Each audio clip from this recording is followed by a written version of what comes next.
नमस्कार भाइयों और बहनों, डिवाइन एस्ट्रो वास्तु संस्था की ओर से मैं श्री हर्षजित मेहता और मेरे सहयोगी मित्र श्री चेतन भाई गज्जर आप सभी का हार्दिक स्वागत करते हैं। A very warm welcome to Divine Astro Vastu Sanstha. I myself Chetan Gajjar, along with my colleague Mr. Harshajit Bhai Mehta, we welcome you all to today's session. Thank you. Have a good day. हम ज्योतिष, वास्तु, हस्तरेखा आदि क्षेत्र में 20 से अधिक सालों से कार्यरत है।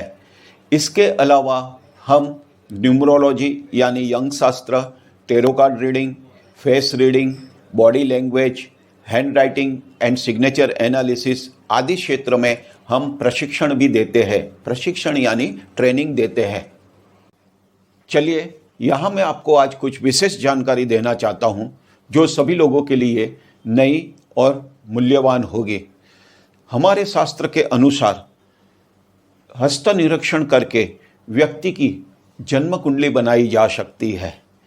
मैंने इस पर काफ़ी रिसर्च भी किया हुआ है। आज भी मेरी इस पर खोजबीन जारी है।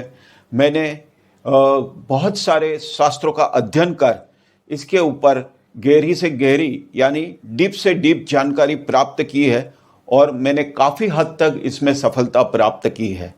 तो मेरे पास जो भी जानकारी है और इस विषय पर मैं जितना भी जानता हूँ वो सब चीज़ आपको देने की मैं पूर्ण कोशिश करूँगा।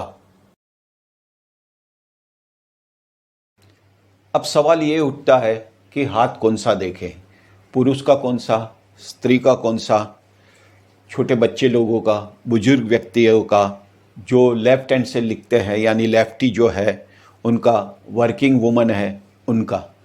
तो इसके ऊपर हम थोड़ी विशेष चर्चा करेंगे। जैसे ईश्वर ने इस सृष्टि का जब सर्जन किया तब जो जीवित वस्तु है उसमें सिर्फ मनुष्य को ही ईश्वर ने 2 दिमाग दिए हैं और ये साइंस ने भी पुरवार किया हुआ है। तो जो स्त्री है, सर्वप्रथम हम स्त्री के बारे में देखेंगे। तो जो स्त्री है उसका राइट हैंड और लेफ्ट हैंड दोनों में से कौन सा हाथ देखना चाहिए। तो शास्त्रों में सूचित किया है कि स्त्री का लेफ्ट हैंड देखना चाहिए, परंतु ये हमारा शास्त्र प्राचीन है। तो प्राचीन समय में कोई भी स्त्री पुरुष के साथ कंधे से कंधा मिलाकर कार्य नहीं करती थी, ऑफिस नहीं जाती थी, पैसा कमाने नहीं जाती थी, परंतु आज स्त्री पैसा कमाने भी जा रही है। तो सबसे पहले हम देखते हैं जो हाउसवाइफ यानी घर में कार्यरत रहने वाली स्त्री का हाथ। तो घर में कार्यरत रहने वाली स्त्री का हमें हमेशा लेफ्ट हैंड देखना चाहिए। हम मनुष्य का जो ये दिमाग है वो दिमाग 2 पार्ट में डिवाइड है, लेफ्ट एंड राइट। तो स्त्री का दिन के समय में राइट साइड का माइंड एक्टिव माइंड रहता है और लेफ्ट साइड का माइंड डी एक्टिव माइंड रहता है, यानी conscious mind and subconscious mind.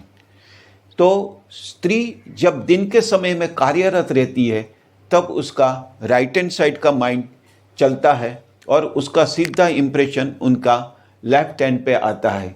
इस वजह से हमारे शास्त्रकारों ने स्त्री का लेफ्ट हैंड देखने को कहा है। परंतु सवाल ये उठता है कि जो वर्किंग वुमन है यानी जो पुरुष के साथ कंधे से कंधा मिलाकर कार्य करती है तो उनका कौन सा हाथ देखें। तो वो स्त्री के दोनों दिमाग डे टाइम पे एक्टिव होने की वजह से सर्वप्रथम हमें वर्किंग वुमन का राइट हैंड देखना चाहिए, उसके बाद हमें लेफ्ट हैंड देखना चाहिए। यानी जो वर्किंग वुमन है उनके हमें दोनों हाथ देखने चाहिए। अब पुरुष के बारे में भी हम बात करते हैं। तो पुरुष के मस्तक के अंदर भी 2 दिमाग है, लेफ्ट एंड राइट। तो पुरुष का डे टाइम पे लेफ्ट हैंड साइड का माइंड एक्टिव होता है और उसका सीधा इंप्रेशन राइट हैंड पे आता है।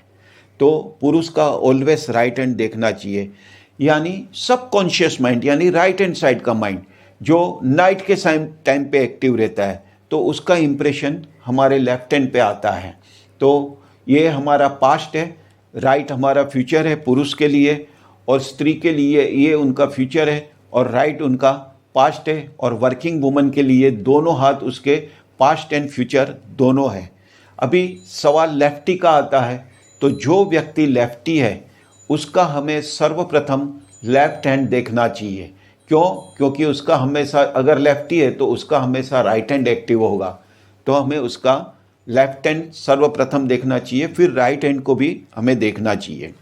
इसके अलावा अब हम देखते हैं कि 12 साल के नीचू के बच्चे, तो 12 साल के नीचू के बच्चों का कौन सा हाथ देखना है, तो मैं एक यहाँ पर सजेशन दूंगा कि जो कुंडली देखते हैं, हस्तरेखा से फल कथन करते हैं, कुंडली से फल कथन करते हैं, तो मेरा एक सजेशन है कि 12 साल के नीचे के बच्चों का हाथ और 65 साल की ऊपर के व्यक्तियों का हाथ या तो कुंडली हमें नहीं देखने चाहिए, क्योंकि 12 साल के बच्चे लोगों ज़्यादातर माता पिता के ऊपर डिपेंड रहते हैं।